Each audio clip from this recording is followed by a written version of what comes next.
Hello friends, स्वागत है आपका अपना यूट्यूब चैनल सावीर क्लासेस में। तो प्यारे बच्चे, अभी के इस वीडियो में बताने वाले जितने भी स्टूडेंट क्लास 9th के हैं और एनुअल एग्जामिनेशन देने जा रहे हैं, तो आज के इस वीडियो में प्यारे बच्चे यानी कि साइंस का जिसको कहते हैं विज्ञान 112 सेट कोड है प्यारे बच्चे। तो आज के इस वीडियो में विज्ञान का 20 मार्च को जो एग्ज़ाम देने जा रहा है उसी का प्यारे बच्चे आपको हम जो है सब्जेक्टिव क्वेश्चन आपको इस वीडियो में बताने वाले हैं प्यारे बच्चे।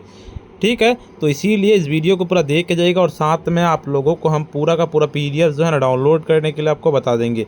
इससे पहले आपको हम ना ऑब्जेक्टिव बता दिए, उसका वीडियो का लिंक डिस्क्रिप्शन में मिल जाएगा, जाके देख लीजिएगा। और यही सारे क्वेश्चन पेपर पूरा का पूरा एकदम 100% रहने वाला है। इस वीडियो को लास्ट तक देख के जाइएगा। देखिए 2 घंटा 45 मिनट का टाइम मिलेगा, 80 नंबर का आपका एग्ज़ाम होगा प्यारे बच्चे। और देखिए 1 से लेकर के 80 ऑब्जेक्टिव रहेंगे, 40 का ही जवाब देना है। वीडियो को स्टार्ट करने से पहले वीडियो पे नया आए हैं वीडियो को लाइक कर लीजिएगा, साथ में चैनल को सब्सक्राइब नहीं किए सब्सक्राइब कर लीजिएगा। इस वीडियो को अगर आप शेयर नहीं किए तो शेयर ज़रूर से कर लीजिएगा ध्यान से। तो चलिए स्टार्ट करते हैं प्यारे बच्चे, आप लोगों को हम सब्जेक्टिव क्वेश्चन बताने वाले हैं। तो चलिए सब्जेक्टिव क्वेश्चन की ओर लेके चलते हैं, सीधे हम सब्जेक्टिव क्वेश्चन पढ़ेंगे, उसके बाद इसका हम आंसर बताएंगे। ठीक है प्यारे बच्चे। देखिए 1 नंबर क्वेश्चन कहता है आपका 1 से लेकर के लघुत्तर भौतिक का फिजिक्स का जिसको कहते हैं 8 पूछे जाएंगे, 4 का ही जवाब देना है आपको। देखिए आधारी राशि क्या है और विस्थापन क्या है, न्यूटन के गति के तृतीय नियम को लिखें, और शक्ति क्या है बिल्कुल इसका कहता है आपका प्रतिध्वनि क्या है, उत्प्लावकता से आप क्या समझते हैं। उसके बाद आगे चलते हैं प्यारे बच्चे, एक समान त्वरण क्या है, उसके बाद ध्वनि की तीव्रता और प्रबलता में क्या अंतर है बिल्कुल इसका। और देखिए 9 नंबर क्वेश्चन 9 से 10 नंबर तक, जिनमें से आपको किसी एक का उत्तर देना है आपको प्रत्येक प्रश्न के लिए। बिल्कुल देखिए यहाँ पे समतल सतह से ध्वनि के परावर्तन को देखने के लिए एक प्रयोग का वर्णन करें और कार्य की परिभाषा लिख के धनात्मक कार्य, ऋणात्मक कार्य और शून्य कार्य की साधारण व्याख्या करें बिल्कुल इसका। और देखिए आप लोगों का 11 से 18 तक, जिनमें से आपको 4 प्रश्न के ही जवाब देना है। तत्व और यौगिक में कोई 2 अंतर लिखें, ऊर्ध्वापातन क्या है 2 उदाहरण दें, परमाणु क्या है और अमोनिया क्लोराइड्स में उपस्थित तत्वों के नाम लिखें, और आयन क्या है बिल्कुल। देखिए समस्थानिक्स क्या है और जल जीवन के लिए अनिवार्य इस कथन की व्याख्या करें। मृदा प्रदूषण की परिभाषा लिखें बिल्कुल। 19 से लेकर के 20 तक, जिनमें से आपको किसी एक का ही जवाब देना है आपको। जैसे कहता समांग और विषमांग मिश्रण से आप क्या समझते हैं, प्रत्येक का एक एक उदाहरण दें। और हरित गृह प्रभाव पर एक संक्षिप्त निबंध लिखें बिल्कुल। बायोलॉजी का देखिए 21 से 28 तक, जिनमें से आपको 4 प्रश्नों के ही जवाब देना है। कोशिका को जीवन की संरचना एवं क्रियात्मक इकाई क्यों कहा जाता है, जीन क्या है बिल्कुल इसका। उसके बाद आगे चलते हैं कि पादप कोशिका और जंतु कोशिका में 2 मुख्य अंतर क्या है, पौधे में दृढ़ ऊतक का क्या महत्व है, जीवों का वर्गीकरण क्यों ज़रूरी है, और थैलोफाइटा के 2 मुख्य लक्षण को लिखें बिल्कुल। और देखिए आगे क्या कहता है, संघ अर्थोपोडा के 3 प्रमुख विशेषताओं का उल्लेख करें, और पशुपालन की परिभाषा लिखें बिल्कुल। देखिए दीर्घ उत्तरी में लॉन्ग क्वेश्चंस 29 से 30 तक, जिनमें से किसी एक का ही जवाब देना है कि माइटोकॉन्ड्रिया की संरचना एवं कार्यों का संक्षिप्त वर्णन करें, या फिर पशुपालन से होने वाले आर्थिक लाभों का वर्णन करें। आगे चलते हैं प्यारे बच्चे, क्या कहता है इसका। चलिए इसका हम आपको आंसर बताते हैं। वीडियो को लाइक नहीं किए वीडियो को लाइक कर दीजिए, साथ में चैनल को सब्सक्राइब नहीं किए सब्सक्राइब कर लीजिए, इस वीडियो को शेयर नहीं किए तो शेयर ज़रूर से कर लीजिए प्यारे बच्चे। देखिए आधारी राशि क्या है, आधारी राशि वे जो स्वतंत्र मानी जाती है, जैसे लंबाई, द्रव्यमान, समय आदि। न्यूटन के गति के तृतीय नियम को लिखें। तो इस नियम के अनुसार प्रत्येक क्रिया परमाणु के समान परंतु दिशा में विपरीत प्रतिक्रिया उत्पन्न होती है, इसे क्रिया प्रतिक्रिया का नियम भी कहते हैं। प्रथम वस्तु द्वारा द्वितीय वस्तु पर लगाया गया बल क्रिया कहलाता है, द्वितीय वस्तु द्वारा प्रथम वस्तु पर लगाया गया बल प्रतिक्रिया कहलाता। इस नियम को गणितीय रूप में निम्न प्रकार व्यक्त कर सकते हैं। F12 F21 F20 समीकरण 1। यहाँ F12 प्रतिक्रिया प्रथम वस्तु पर द्वितीय वस्तु द्वारा लगाया गया बल, F21 क्रिया व्यक्तिगत वस्तु पर प्रथम वस्तु द्वारा लगाया गया बल। यहाँ पर ऋणात्मक चिन्ह विपरीत दिशा को प्रदर्शित करता है। इन दोनों बलों में से एक को क्रिया और दूसरे को प्रतिक्रिया बल कहते हैं। बिल्कुल।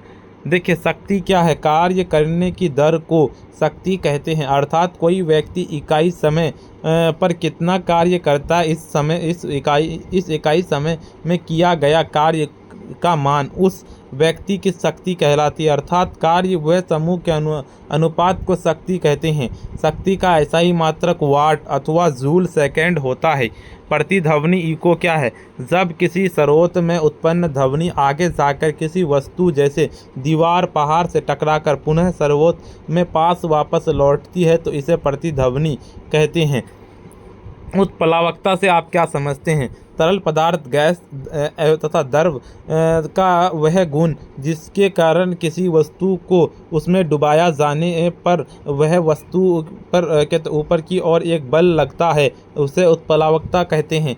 एक समान त्वरण क्या है? बिल्कुल। देखिए, बराबर समय अंतराल पर वस्तु के वेग में हुए परिवर्तन को एक समान त्वरण कहते हैं। त्वरण का ऐसा मात्रक मीटर प्रति सेकंड 2 होता है। बिल्कुल।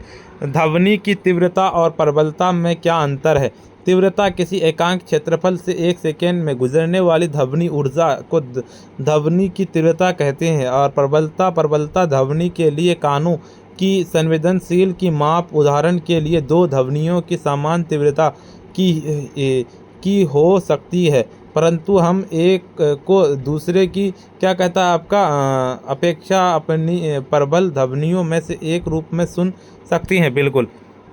समतल सतह पर ध्वनि का परावर्तन को दिखाने के लिए एक प्रयोग का वर्णन करें। समतल दर्पण पर एक छोटा टुकड़ा लीजिए। दर्पण का दूसरे टुकड़े को गोंद की सहायता से गुब्बारे में इस प्रकार चिपकाइए कि उसकी चमकदार सतह ऊपर की ओर और एक झिरझिरी स्लिट में आने वाले प्रकाश को दर्पण पर पड़ने दीजिए। परावर्तन के पश्चात प्रकाश का धब्बा दीवार पर पहुंचता है, जैसे कि चित्र 12.4 में दर्शाया गया है। देखिए, तत्व और यौगिक में कोई 2 अंतर लिखें। तो जब कोई रासायनिक पदार्थ एक ही प्रकार में परमाणुओं से मिलाकर बनाता है, ऐसे पदार्थ को तत्व कहते हैं। ये रासायनिक पदार्थ जो अलग अलग प्रकार के तत्वों में परमाणुओं से मिलकर बना होता है उसे यौगिक कहते हैं। अर्थात इसमें अलग अलग प्रकार तत्वों के परमाणु आपस में रासायनिक बंधुओं द्वारा जुड़े होते हैं। बिल्कुल। कर्म से लिखेंगे तत्व एक ही प्रकार के परमाणु से मिलकर बना है। यौगिक में लिखेंगे यौगिक का अणु 1 या 2 अधिक तत्व परमाणुओं से मिलकर क्या कहता है बना होता है। बिल्कुल। अब तक लगभग 119 तत्व ज्ञात है। यौगिक इसकी संख्या बहुत ही अधिक है। तत्व के गुणधर्म उनके परमाणु के कारण होते हैं। यौगिक बिल्कुल इसे गुणधर्म उन शक्ति तत्वों का सावर्था भिन्न होते हैं जिसे यौगिक बना होता है। ऊर्ध्वापातन क्या है? उदाहरण दे। ऊर्ध्वापातन एक भौतिक रासायनिक प्रक्रिया है जिसमें कोई पदार्थ अपनी ठोस अवस्था में सीधे गैस में परिवर्तित हो जाता है। इसी पूरी प्रक्रिया के दौरान पदार्थ की अवस्था किसी मध्यवर्ती द्रव अवस्था में परिवर्तित नहीं होती है। कपूर ठोस अवस्था सीधे वाष्प के रूप में उड़ जाना ऊर्ध्वापातन का एक उदाहरण है। बिल्कुल। परमाणु क्या है? परमाणु शब्द का मूल अर्थ वह कण जिसे छोटे कणों ना विभाजित किया जा सके, लेकिन आधुनिक वैज्ञानिक प्रयोगों में पता चलता है कि परमाणु विभिन्न परमाणविक कणों से बना इलेक्ट्रॉनिक प्रोटॉन्स और न्यूट्रॉन्स का परमाणु के संघटक कण सभी तीनों फॉर्मॉन। हालांकि हाइड्रोजन 1 परमाणुओं में कोई न्यूट्रॉन नहीं है। अमोनिया क्लोराइड्स में उपस्थित तत्वों के नाम। अमोनियम क्लोराइड्स अणु में नाइट्रोजन क्लोराइड और हाइड्रोजन परमाणु होते हैं। लिंक किए गए लेख में अमोनियम क्लोराइड्स के बारे में और इसी पूरी संरचना, गुण और उपयोग के बारे में और जानें। अमोनियम क्लोराइड्स रासायनिक आणविक सूत्र इस प्रकार लिखा जाता है। अमोनियम क्लोराइड्स रासायनिक सूत्र NH4Cl। आयन क्या है? आयन किसे कहते हैं? आयन एक परमाणु या अणु जिसमें विद्युत आवेश पाया जाता है। इलेक्ट्रॉन्स पर ऋणात्मक आवेश होता है, प्रोटॉन्स पर धनात्मक आवेश होता है। किसी चालक में विद्युत धारा प्रवाहित होने के लिए एक आयन की जिम्मेदारी होते हैं। बस इतना ही है। और अभी तक वीडियो को लाइक नहीं किया, वीडियो को लाइक कर दीजिए। साथ में चैनल को सब्सक्राइब नहीं किए, सब्सक्राइब कर लीजिए। इस वीडियो को शेयर नहीं किए तो शेयर ज़रूर से कर लीजिए। और देखिए ऑब्जेक्टिव प्लस ये पूरा का पूरा कैसे डाउनलोड कर सकते हैं, ऑब्जेक्टिव वीडियो का लिंक डिस्क्रिप्शन में जाके देख लीजिएगा। ऑब्जेक्टिव प्लस सब्जेक्टिव का PDF कैसे डाउनलोड कर सकते हो बताते हैं। PDF को डाउनलोड करने के लिए आपको अपने फ़ोन के गूगल या क्रोम ब्राउज़र पर आ जाना है और सिंपली आपको आकर के जिस तरह से हम लिख रहे हैं sabirclasses.com, देखिए इस तरह से लिखना है। सिंपली इस तरह से sabirclasses.com लिख करके सिंपली सर्च कर देना है। जैसे लिख के सर्च कीजिएगा इस तरह का इंटरफेस खुलेगा। ऊपर की ओर चलेंगे, स्क्रॉल डाउन करते हुए आपको क्लास 9th वाला सेक्शन दिखेगा। देखिए यहाँ पे क्लास 9th दिखेगा, क्लास 9th के एनुअल एग्जामिनेशन ऑल सब्जेक्ट वाला दिखेगा। क्लिक करना है इस पर। जैसे ही क्लिक करेंगे देखिए इस तरह का इंटरफेस खुलेगा। ऊपर की ओर चलेंगे, यहाँ पे आकर के WhatsApp, Telegram, YouTube, Instagram, Facebook पे सारा ज्वाइन कर लेना है। ऊपर की ओर चलेंगे, स्क्रॉल डाउन करते हुए आपको यहाँ पे आ जाना है। आपको यहाँ पे आकर जैसे हम अभी साइंस का बताया, साइंस का डाउनलोड करना है या फिर किसी भी सब्जेक्ट का डाउनलोड करना है, सिंपली उस पर क्लिक करना, आपका डाउनलोड हो जाएगा। ठीक है प्यारे बच्चे। और अगर आप रूटीन नहीं देखें तो यहाँ पे क्लिक करके रूटीन भी देख सकते हैं प्यारे बच्चे। जाइए इसी तरह से जाकर के डाउनलोड कर लीजिए। वीडियो को अगर आप लाइक नहीं किए, वीडियो को लाइक कर दीजिए। साथ में चैनल को सब्सक्राइब नहीं किए, सब्सक्राइब कर लीजिए। इस वीडियो को शेयर ज़रूर से कर दीजिए प्यारे बच्चे। आज के वीडियो इतना ही, फिर मिलते हैं हम नेक्स्ट वीडियो में।